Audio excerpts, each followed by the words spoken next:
And so it was like immediately I knew I wanted to do something different. I wanted to build something for my kids and my grandkids.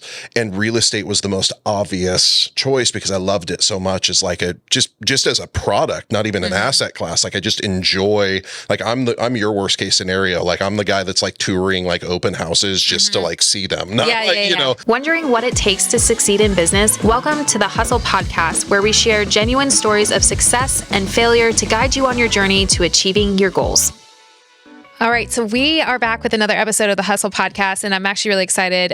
Michael Miller has been actually one of our clients in actually a transaction about a couple months ago. We've never met in person, to be honest with you, which is kind of funny how real estate works, where you can handle everything over the phone, on the computer. Welcome to the 21st century. That's great. But I know that from following you for a while, and then also mutual connections, Good Pasture, Joshua Johnson, and just other like-minded individuals in our area. You're really well known in Reading for just investing, real estate investing. And so I thought it'd be really cool as you can journey in real estate. It can be so many different variations. And I thought it'd be really cool just to hear your perspective, because you can do it a million ways. So for the listeners that don't know who you are, kind of don't know your background, maybe start with how you got into real estate, investing, what's kind of your, background? Because to be honest with you, I don't know the full story either. So that's great. I know. I'm going to listen intently. Yes. Well, it's awesome. And it's amazing. It's funny because I think I found you on social media. Yeah. Same thing. And it's like, we're in the same town and like, totally. It's like crazy. But yeah, I mean, I'm basically a recovered banker. I mean, that was my background. I grew up in banking. I started when I was 18 years old.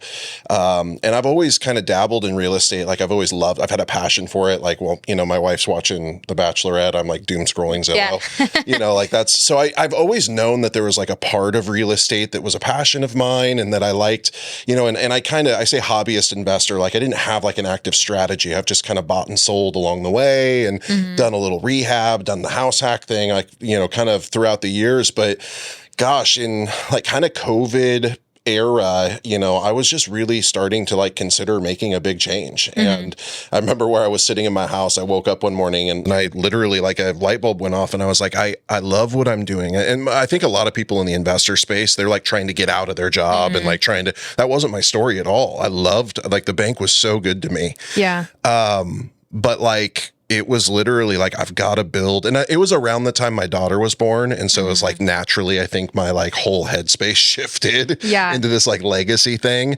And so it was like, immediately I knew I wanted to do something different. I wanted to build something for my kids and my grandkids. And real estate was the most obvious choice because I loved it so much as like just as a product, not even an asset class. Like I just enjoy, like I'm your worst case scenario. Like I'm the guy that's like touring like open houses just to like see them. Not I'm not interested, but seriously, I'm not interested. Yeah, exactly.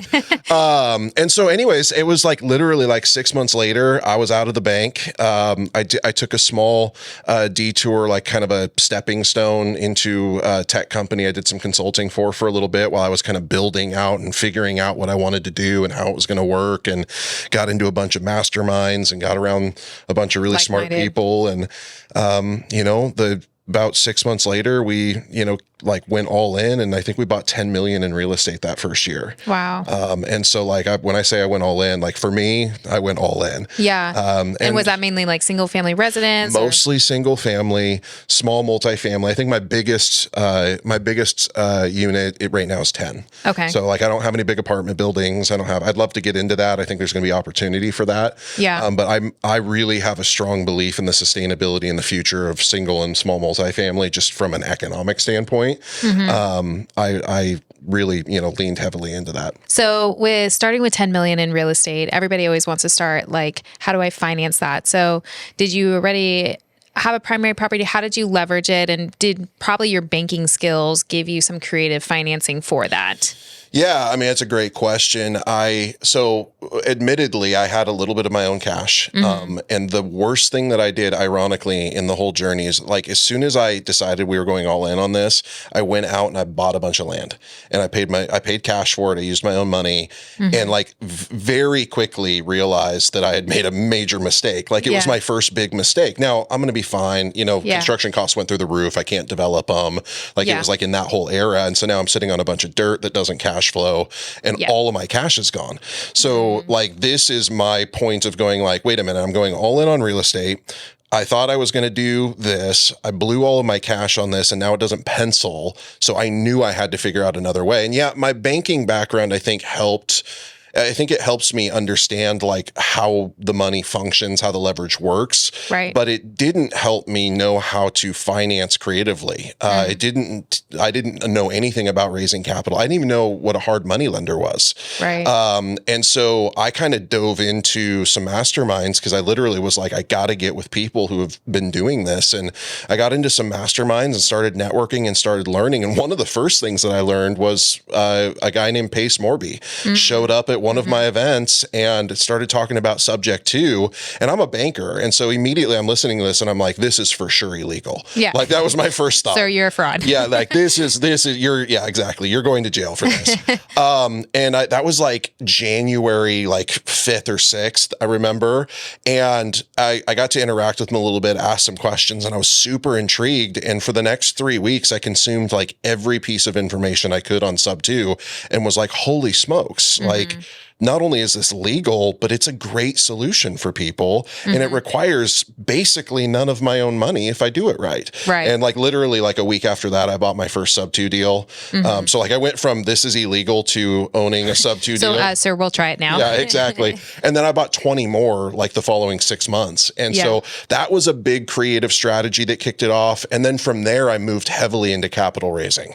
And for those who are listening, because I could explain it, obviously being on my real estate side, for your subject to, for somebody who's listening who does not know. Super simple. Subject to is the process of buying something subject to the existing mortgage. So I don't need a credit check. I don't need bank statements or W-2 or tax returns. And in many cases, I don't need a tremendous amount of capital. It's not a perfect solution for every type of deal, but it is a solution for certain types of deals. And what it benefits me is that I'm able to go out in a 7-8% interest rate environment and take over a 3% interest loan, and I don't even have to apply or get approved for it.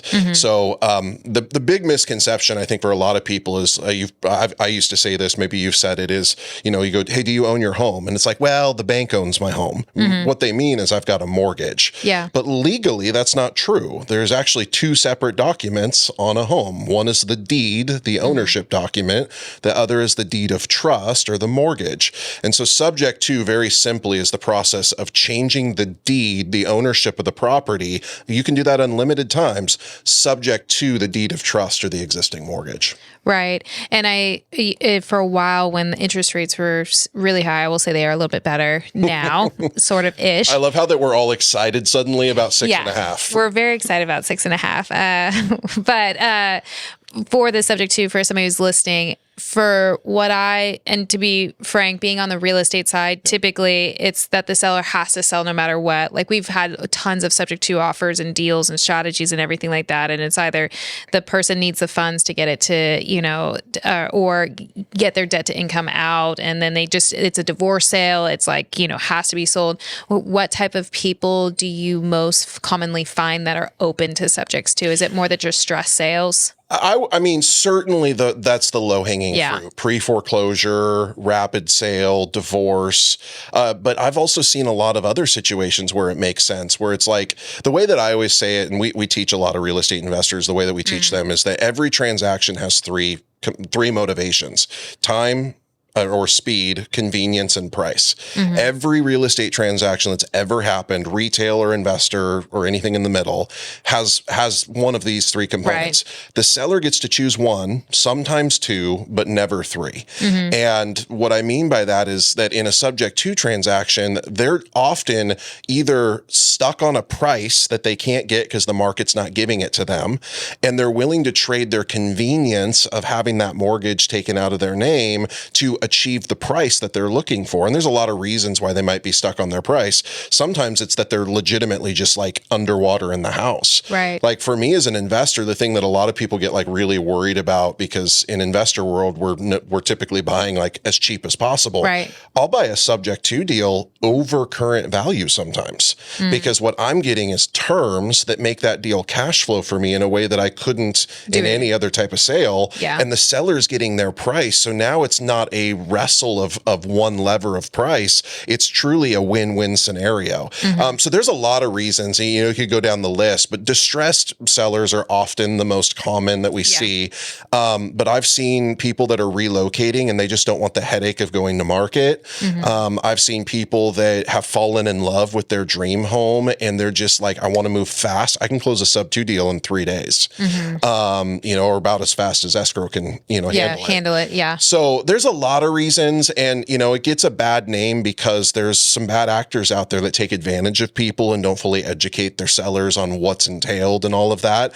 And I've made mistakes in the process. It was a new thing to me. I told you, I went from this is illegal to my first deal in a month. To we bought land, to we're not cash flowing, to now we need to find cash flow. Like we move fast. And fast makes mistakes. And so, but by and large, the people that get out there and say it's the worst thing ever and it's bad for the seller and they're actually just don't understand. And that's been my experience. If I was like a seller listening, I guess one of the most common questions we get on the real estate side is, what if you default? Like, what if you don't pay? Then it's like, there is pros to the seller obviously getting out of that situation because you took over, they move on to their dream property or whatever. But if I'm a seller, for example, we have, one of the clients this past year who had a divorce sale and she just didn't feel comfortable knowing who was going to be moving in. What if her divorce, somebody like yourself defaults on the property, now goes back to, those are obviously the risks that run with subject to in terms of who's coming in, taking over. Do you find that there's a way to articulate that assurance, or is it just kind of... Well, I think that what's more important than articulating the insurance is making sure that the subject to buyer is educated in handling the process properly. Because I always tell my sellers, if I default, which by the way has never happened, if I default, that's actually the best case scenario for you. Because in most cases, I've done something to improve the property. I've been paying down the mortgage. I've stabilized it with a renter. And at the end of the day, if I default, you're getting a property back in a better situation than when you gave it to me to begin with. So that's the first thing to consider. The second thing to consider is that if you're concerned about the default process and still being, having to go through because a subject to seller can foreclose on me just like a bank can. But what we offer is what's called a performance deed or a deed in lieu of foreclosure. So we basically say up front, if we default, you don't have to go to court and fight me for this property. We will literally just deed it back to you and you can go back to square one if that's what you choose to do. Again, there's very few scenarios where I've seen that even happen. And so it's a lot of times it becomes the boogeyman of possibilities when, to your point, most sellers are in a situation where they can't get a truly better outcome. And so this is the most viable option. No, it totally makes sense. I think it was going for a while when properties were sitting. I mean, we were getting a lot of subject to. Oh, I'm sure. All the time. That's all Base's fault. It's all, it was tons of subject to, and it was just navigating it, for some people, I think maybe one or two of my sellers sort of started considering it.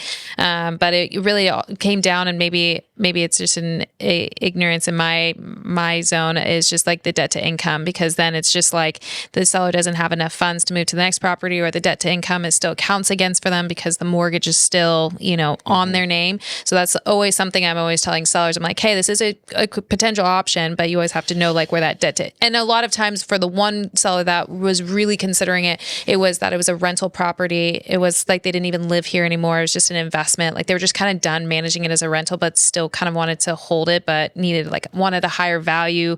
And so they had looked into the subject to, but it didn't work out for them. The three big breakdowns on sub 2, and apparently this is your sub 2 episode, which is great. Thank you guys for listening in to the awesome. Hustle. No, I love it. It's great. Sub 2's changed my entire life. And so it's not my only investment strategy, but I probably added $3 million in asset value to my portfolio utilizing the strategy. So I love it.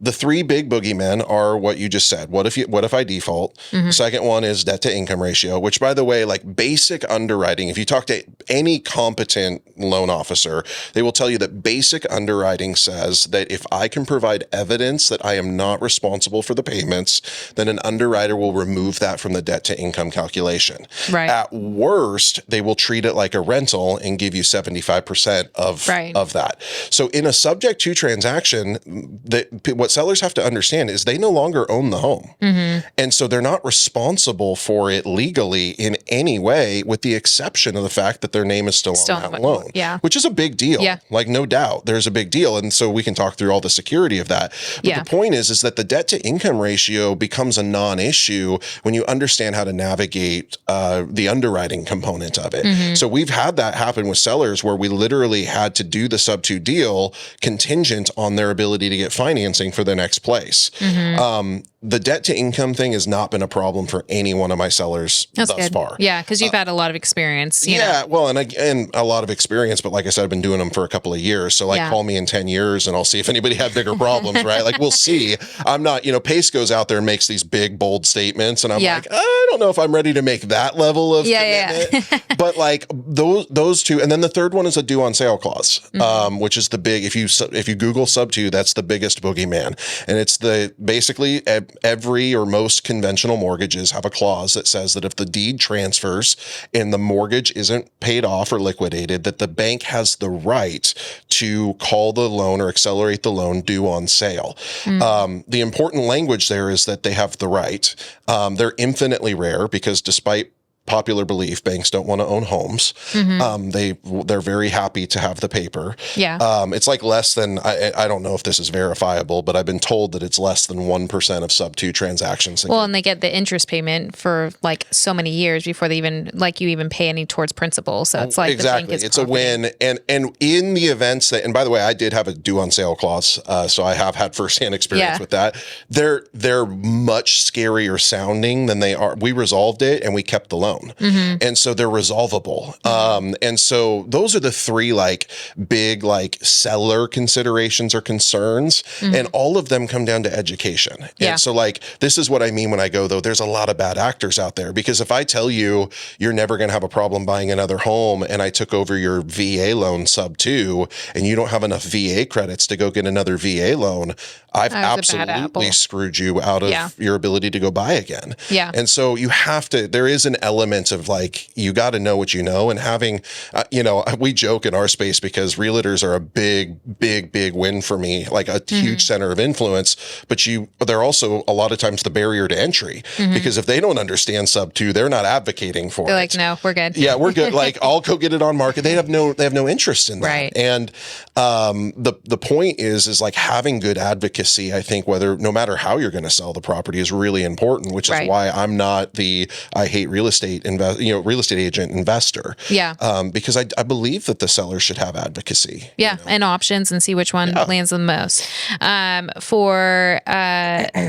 So how many subject to properties do you roughly have? Like in the 20 something. And do you have any all single family? Okay, all single families. And then prior to starting the episode, we talked about how many relative doors you have, which is probably around 60. Somewhere around 60, yeah. Okay. And it's always fascinating to me, like, that people will invest outside of the state. Obviously, your prices can vary. You can get higher rents, variables like that. What pushed you outside of the state and take that risk? Because I feel like knowing that market, or trying to mastermind and get linked up with somebody who knows that market and trusts you to be able to advocate and advise you where to even invest, is a huge leap, especially if you don't know the area. So I guess starting out, with the areas outside of our area, Shasta County, did you know the area? Had you visited, or is it kind of just like the dollar made sense? Yeah. So the stuff we have in Washington was easy because I'm from Washington originally. So that was kind of a no-brainer. And the biggest asset that we have there is a lake house that's an Airbnb, and it happens to be next door to my mother and father-in-law. So like, it's one of those, like, it's not even like honestly, it wasn't even a good investment deal. Like, it was just a deal that we made investable because we wanted it. But as far as the other markets like Ohio and Michigan in specific, because those are the bigger concentrations, for me, you're absolutely right. Like, I would not be in those markets if I didn't have boots on the ground that I trusted. And so the way that I got into those markets, I knew that I would break into new markets. I just didn't fully know how. Yeah. And the way that I did it is I, had some of my students that I was teaching that had been with me for over a year now, kind of learning the investment strategy from me. They popped up and they're like, I've got these opportunities. What if we partner on them? And so I started breaking into these markets by partnering with students that I knew and trusted. So Ohio and Michigan was not on your radar. It was not on my radar. Well, that's half not true, because Ohio, Indiana, some of these other places that have high cash flow were of interest to me. Yeah. But it was just, how do I get in? How do I break in? And I've always said, and I've learned this a little bit the hard way, because we bought a couple of random things thinking that we were just, because I honestly, like I said, when I got in, I'm like, I was on a real estate grab. Yeah. If I could buy it, I bought it. And so we bought a bunch of little stuff like that I ended up exiting about as quick as I got into them, because I realized that if I'm going to go into a new market, I have to be committed to 10 or 20 units there, because the cost of efficiency when there's one unit is way too high. And so, but if I got 10 units there, handymen are easier, property managers are like all that stuff is easier. So that's one of the ways that I analyze a new market is, would I go, or analyze a deal in a new market is, would I buy 20 more of these? And not only would I, but like, am I prepared to deploy the strategy and the capital to make that happen? Right. And so Ohio's done really well for us. We've got, that's the smaller of the two. We've probably got like, 10 units there. But I'm currently looking at our first big commercial. It's like a 65 unit apartment building. And then this random little town in it's called Sault Ste. Marie, Michigan. It's on the border of Canada. It is like a market that I would never have gone into, is producing the most insane cash flow. Like it's kind of sickening. I'll give you one example. I bought a 8-unit apartment building there, super distressed. There's a lot of economic things going on. They got a big government project for 15 years. So a bunch of people are relocating to work, but I bought this 8-unit apartment building for $230,000, I think. Seller finance, 0 down, 3% interest.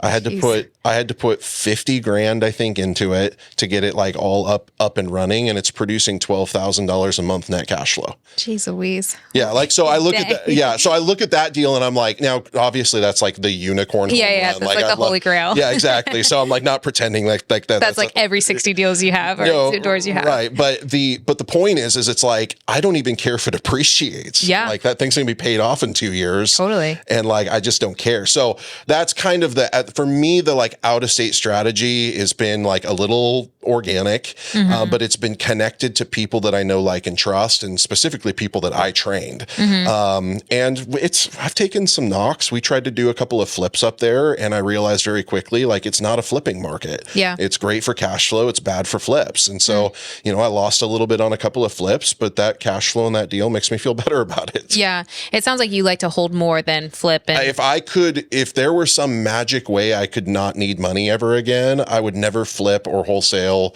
or turn a property ever again. Yeah. I only do it because I have to earn income to sustain our business and life, and because I have so much pent up depreciation that I have to like write off income. So I literally have to earn money. Yeah. You're like, we need to do something. Yes, exactly. So out of curiosity, for the creative financing, you have seller financing, you have the subject to. How many loans roughly do you actually have in your name? Like in my personal name? Yeah, for the subject to, you took over their existing mortgage. Oh, that's a great question. Man, you're asking all the, I should know these things. I know. So I gave Michael no prep on this podcast. It's awesome. So. I love it. So the only loan that I have in my personal name is my principal residence here in Reading. Okay. So I have, and it's probably like $300,000 or something. Like that's literally my only personal mortgage.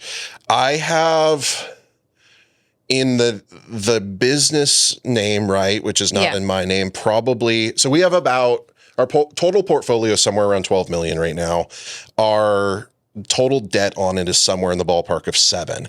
And if I had to guess, I would bet that 4 of that is like some sort of investor capital, like private money or DSCR or whatever. Yeah. And the rest of it is, like sub to like take like the assumption or seller finance. Gotcha. So interesting. Yeah. That's So like I use, and this is leverage, or you leverage other. I'm a big debt guy. I love it. I'm like the anti Dave Ramsey. I was like, Dave Ramsey listens to this podcast. No, I'm just Yeah, kidding. exactly. I did get to talk to Dave's daughter once about this because I was and she hit me on, I think it was TikTok, and it was a pretty funny exchange. But like the truth, I mean, it really is the truth. Like I just believe that debt, and for me, my passion, we're here talking about real estate. My passion is really about helping people learn how to do money different. And because of my background in banking and what I've learned, I like realized it wasn't until I got out of it that I realized that like the rules and the system is rigged against us. And real estate just happens to be the greatest vehicle for breaking out of that, old way of doing money, at least in my opinion. But like debt, for example, people have to understand that debt is how money is created. Like in our system economically, debt is the creation of money. And so why wouldn't I just go borrow as much of it as I possibly can? Responsibly, all those things. But like if I'm buying assets with it and I'm leveraging myself all the way up, and everybody's going to get on this and go, well, what if it crashes, and what if this, and they're going to say all those things. Like I get it, but you're not informed. Like you have to understand that real estate in particular is the only asset class that I know of that the equity can come and the equity can go, but the cash keeps flowing. Yeah. And so it's a fixed. And if I can get fixed debt, now this is where, you can pivot to the commercial. And the reason why I haven't bought any of the big commercial yet is because I think it's going to get squeezed because the debt isn't fixed long term. But in the short term, this is partially why I love the single family space, because I can get 30-year money, hedge my money against the dollar. If the rates come down, I refinance. If the rates go up, then somebody else takes the loss. Right. It's just it's the greatest wealth building tool of our life for sure. And is that referencing off of your hat, the Dead Presidents Club, is that kind of like what inspired like your kind of mentorship and everything like that? I mean, Dead President, I mean, that's a pretty like I know it's bold statement. It's really bad timing considering the recent news. But actually one of the guys in our community, no president has died, but assassination assassination attempts are it's not a good day. I literally posted that, not a good day to have a club called I did saw that. I was like, oh man. One of the guys in our community did these mugs of that photo of Trump doing the thing, and he like whatever, he etched it or whatever you call it. Dead Presidents Club. But the not Dead Presidents Club. And so, Dead Presidents was just a tongue-in-cheek, like Dead Presidents is a slang for money. Yeah. And so for us, like it was a tongue-in-cheek way to go, like, I want to build community with people who are just here for the conversation. There's no right or wrong or perfect way to make this work. But in my experience, one of the things people are the most afraid of, the most ashamed of, the most like insecure about is their money. And so the Dead Presidents Club was just kind of this like irreverent way to go, like, let's just talk about it. Yeah. And if we can learn a little bit along the way and figure out that money's not that scary, that, your financial situation is really not your fault because nobody taught you to do it, right? You're just figuring it out. Right. And, we're all in this together. And so that was what the Dead Presidents Club. So it's a free online community that we have. We do like weekly calls, and I'll have to bring you in sometime. Awesome. Weekly calls and training, and we have a real estate emphasis, but it's really more about figuring out how to do money different and how to talk about money and just work on it. Because I think, for the last couple of people that we've interviewed on our podcast, it's like we've talked to, financial planners and everything like that. And it's just, I think, like you said, money, it's funny is like if you were to say how much is in your bank account, everybody just like becomes like this. I mean, yes, it is a private financial thing, but at the same time, it's also a very pride thing. Yeah. And, people attach their, pride to their money and like their accomplishments and everything like that. But it is also something like, hey, if you want to move the needle, you want to invest, you want to change your life. It's like, you have to be okay with talking about your debt and how do you create solutions, Well, and we have to rip shame off of the whole thing because we're the only, I get that it's private for people, and people that are private, that's fine. But I've always joked that I wish that we all just walked around with a big net worth like calculator, like running dial, because I think it would actually dismantle shame. Just a quick little example. I have a friend who's exiting a company and he's getting a $46 million payday. Wow. out of this company. It was like massive exit. Jeez. And he literally called me and was like telling me about this deal and the parameters, and they're in escrow. And I'm like, holy crap, man. Like, he's asking me questions. I literally told him, I'm like, I don't have that much money. I don't know how to help you, but like, you should probably call some smart people. Yeah. And he said this to me, and it was so interesting. He goes, I go, how are you feeling? Like, this must be a big, like, is this exciting? Is this, and he goes, I'm so afraid because I don't know what to do because my bank account was overdrawn yesterday. Like, this is a guy who has a $46 million check coming in, and now it's proverbial, right? Like it's not like he's really tapped out and has no money. But the point is it's like people don't understand, like, that we're comparing ourselves to a narrative that we think is true. But if we could actually just expose what's really going on, we might all learn from each other. Yeah. Because like, you could look at me and I go like, yeah, I'm a multimillionaire, but like, I don't got $1 million in the bank. I don't imagine you do. And, and like, Uncle Sam likes me too much. Yeah, literally, as and that's another great point is like, Uncle Sam likes me too much, but like, Uncle Sam isn't the enemy if we learn the rules. I don't pay taxes. Yeah. Because real estate affords me, you know what I mean? And I go, it's different ways to leverage it. Nobody is saying this openly and honestly. Yeah. Like, it's literally just been recently that I've started hearing people go, yeah, like I paid I had another guy, I paid $250,000 in taxes last year. And I'm like, I want to throw up. Yeah. But I go, thank God that you shared that with me, because now we can talk about what I'm doing and we can talk about what you're doing, and we can compare notes. And so there is an element of the conversation that I think is just super healthy. And it's just, let's get shame off the table. Let's recognize that, like, whether you're in a great financial spot or a bad financial spot, you didn't get here on your own. Right. Like, somebody taught you or didn't teach you this. Something. So yes, your finances are your responsibility, but no, they're not your fault.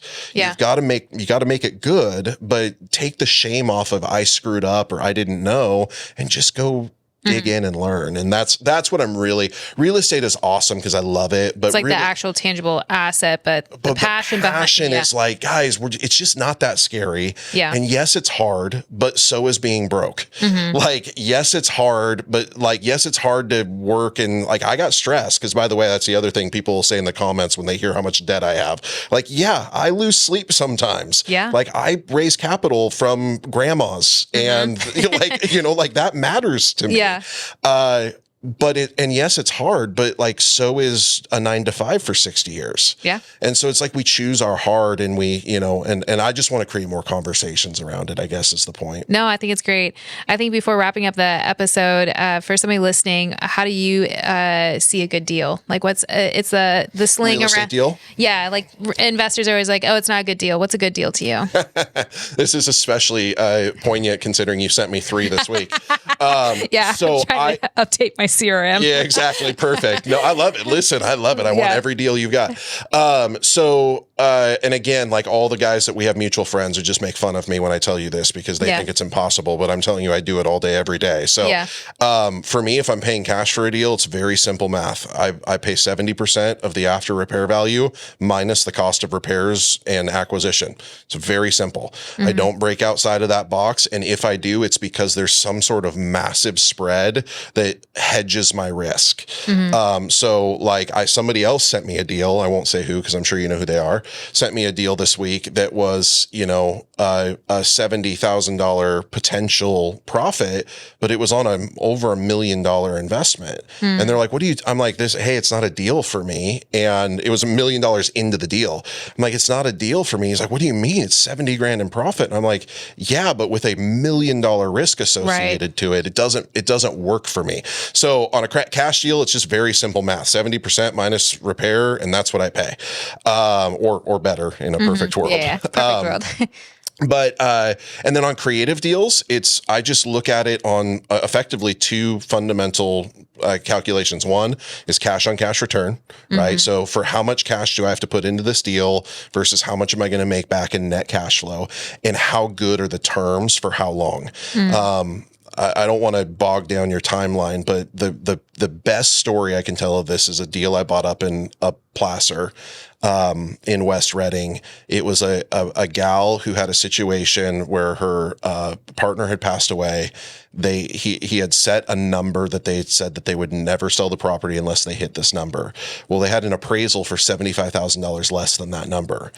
And he had passed away and she was just stuck. She's like, I'm not selling. I want out because I want out, but I'm stuck on this number because I want to honor my partner. And I was like, great, I'll pay that. Like, I'll pay the $75,000 over. And she's like, what do you mean? And I'm like, well, here's how this works. It's price or terms. You don't owe anything on this property. You also told me that you don't have any need for cash because you were set up well. She got a big life insurance settlement. She's like, she didn't need the cash. She just needed out of the property. And I said, here's how it's going to work. I'm going to pay you $75,000 more than we know this thing's worth. Not even my opinion. The appraiser told us this. Right. But I'm going to get 0% interest for 15 years. Principal only payments. And I'm not going to make any payments to you for the first year while I get the ADU fixed up and we get it worked out. And she's like, done. Wow. Like for her, it was like a no-brainer because she's like, I get what I want. She was fixated on the price. It was the price. And so I went, great. As soon as I know what makes you motivated, my goal in a creative deal is to make it a deal is if I can get all of your likes, hopes, and wants out of the deal, my goal is actually to say yes to all of them. Because then when I provide you terms that make sense to me, why wouldn't you say yes? I've already given you everything you win-win. want. Right. And so in a creative deal, it's a little harder to like have a box. Say this is my buy box, but cash on cash returns really important. And like we all know that, yeah, I paid $75,000 more in this property, but in 15 years it's going to be worth double. Right. And I am going to save hundreds of thousands of dollars in interest on $600,000 of seller financing at 0% interest. Yeah. And so it was a win for her. It was a win for me. So that I don't know if that's a concise enough answer. It's a concise, and just real quick, because I have this really curiosity for seller financing. Typically it's for a set period of years. Sometimes it's longer, 15. Is there not a snowball, but is there a snowball coming where you're going to have to like refinance or like, yeah, we call them balloon payments. Yeah. So, I say a snowball because it's like with all like the creativity of like what you've done, is it kind of coming up to a year point that you're like, hey, I'm going to have to refinance into a traditional to pay off this? Like, is there, I mean, I don't consider it a snowball because we manage good snowball. Well, snow's good. Snow's good. Snow's good. It's unless you're Dave Ramsey, but a debt snowball. But I don't see it as like because when I hear snowball, it's like it's picking up speed and it's going to crash. Yeah. Because we manage all of our maturities on an annual basis anyway. So I don't really see it as like something that's building that I'm going to have this big like, I have 20 properties now. I have to refinance. Yeah. So we manage it that way. But the other component of it is that on all the sub 2 stuff, I don't have maturity dates. So the maturity date is the date that it's paid off. Yeah. Right. So, and then if I have other types of maturity, like, so sometimes we do hybrid deals where there's like some equity in the property. So I buy it sub 2 and then I seller finance the equity. Those sometimes have balloon payments and maturity dates, but we just manage them as they come. Right. And so the biggest issue that I have with maturity dates on sub 2 is that I can't refinance them I can, but I try not to refinance them because then I lose the rate that got me into the property to begin with. Which made it the sense. Yeah. Yeah. And so, but that, to me, and you know this, and any investor would say this, that the money is not made on the exit. The money's made on the entry. And so if I analyze all of these deals properly on the front end, then my back end is protected. Right. Totally. Well, this has been a wealth of knowledge. I feel like we could be like part 2, part 3, part 4. Oh, you're but if people wanted to connect with you, kind of like pick your brain even more, Dead Presidents Club is a free resource where people can jump in, kind of learn about money, managing. Yeah, and I do free consults. Like you literally can just get into the easiest way to get me is social media. The Just Dead Presidents, you can find me there, link to my social. But like, yeah, you can go on the website. I'll do an hour sit down, and we don't charge for that. My goal is to help as many people win as possible because I think that if I can help enough people win, it'll be really hard for me not to. Yeah. Well, you found your exit out of banking, and now it's just like, hey, if I can give that legacy, your whole why from the very beginning, and I can create more legacy for other people to tap into that, it's like a win-win, and it's just, financial freedom. Well, and I just want to meet more friends like you that are doing awesome things. And it's like, not every interaction I have is like somebody who's going to really help my journey. Yeah. But like, I met you because I met Samia because I met, you know what I mean? Yeah. And it's just, there's this Trickle. power of people. The way we always say it is nobody has a money problem. They have a people problem. Yeah. And so my goal is just to get as many collect as many awesome people as possible. I don't have doors. I have like 100 people on I'm hoarding awesome people. And so and it's kind of funny, but it's true. I'm like I've texted you on stuff. I'm like, hey, I want to know what Faith thinks about this property. Right. Because I don't want to operate in a vacuum. I'm the king of I know a guy or I know a girl. Yeah. I want to be like that guy. Yeah. I'll defer to her. Yeah. Just hey, I don't know the answer to that, but I know someone. So don't worry. Yeah. The answer is always yes. I know a guy. So. Well, perfect. Well, I appreciate your wealth of knowledge, your creativity. I mean, this has been really awesome. Actually, I've not had a podcast yet, just in this kind of space of creativity. So it's cool for those listening just to kind of hear it in a different lens. Because again, you can do it a million ways, slice it a different way. And, at the end of the day, figure out what your passion, purpose, and why you're doing what you're doing. So thanks so much for tuning into this week's episode of podcast or the Hustle Podcast. And it was great having you on. Thanks for having me.